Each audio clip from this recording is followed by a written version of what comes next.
If you live in the United States, odds are you've never heard of Chinese mega telecom corp Huawei.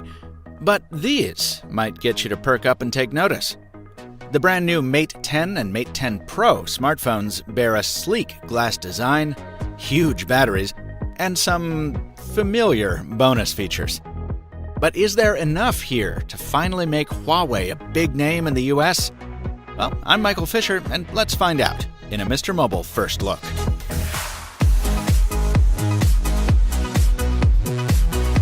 As similar as these seem at a glance, there are actually big differences between the Mate 10 and 10 Pro, with the latter packing some confusing compromises, despite its haughty moniker. For one thing, both the SD slot and the headphone jack have been retained on the Mate 10, but eliminated from the Pro, replaced by more RAM and onboard storage. And while the Pro has the more modern-looking display, with a stretched OLED panel in place of its sibling's squat LCD, it actually makes a significant sacrifice in resolution. Specifically, the Pro packs in almost 100 fewer pixels per inch than the Mate 10. Probably the most significant hardware upgrade to the bigger phone is IP67 dust and water resistance, which is welcome, but really should be included on both models at this point. While I'm not sure the world needed another pair of all-glass smartphones, I am glad Huawei ditched its stale aluminum design for something fresh. These phones look really good, thanks in large part to a new accent stripe calling out the dual camera system. That system is a promising one, with Leica optics, one color sensor and one monochrome, both with big apertures, and optical stabilization on the primary. Naturally, how the pictures ultimately come out will depend on more than just the hardware.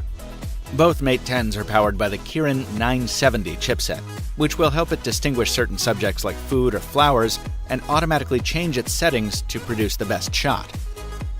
The processing goes beyond photos. Huawei loaded Microsoft Translator onto a few demo units at the press briefing, and it certainly seemed speedier at rendering Chinese and English than on another phone. Take this with a grain of salt, though. The settings weren't the same and couldn't be made the same, so I'm going to recheck this in the full review. Also, Huawei still thinks it can do better than Google when it comes to things like power efficiency and memory management, so it's using its own custom file system and AI engines instead of those included in Android Oreo. I know that sounds kind of gobbledygooky, but it has real-world implications that you'll probably care about. See, for the second year running, the company says it's focused on building a phone that lasts. Its aging model says the Mate 10 should retain 89% of its performance after 18 months of use. That's a big deal if you keep your phone more than a year, and we should see more optimizations over time as Huawei makes APIs available to developers to hook into its custom silicon. I just wish the company was able to do all this without also forcing us into an interface that feels like, well, a hasty repaint of the iPhone's iOS. Speaking of things inspired by other things, hey, the Mate 10 has Samsung DeX. You remember, the feature that lets your Android phone sub in as a desktop computer on any big screen you've got lying around? It's here in all its multi-window glory.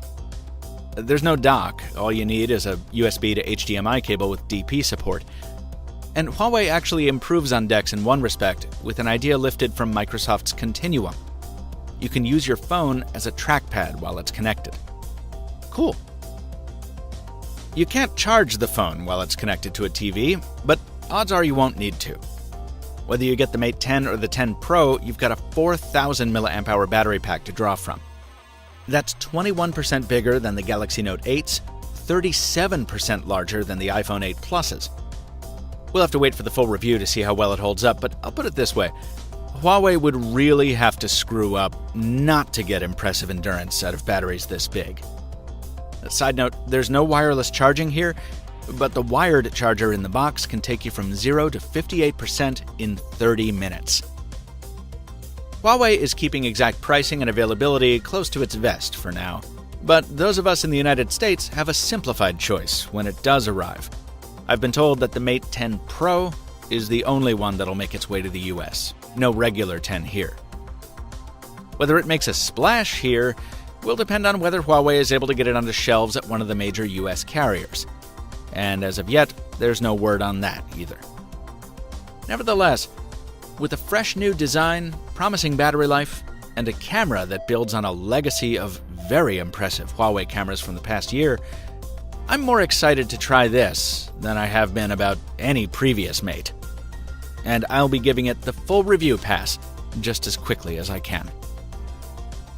Please be sure you're subscribed to The Mr. Mobile on YouTube so you don't miss it, and drop a comment on YouTube or at The Mr. Mobile on Twitter, letting me know if you'd also like me to test the Porsche Design Special Edition, which I didn't have a chance to go hands-on with, but which I expect to see soon.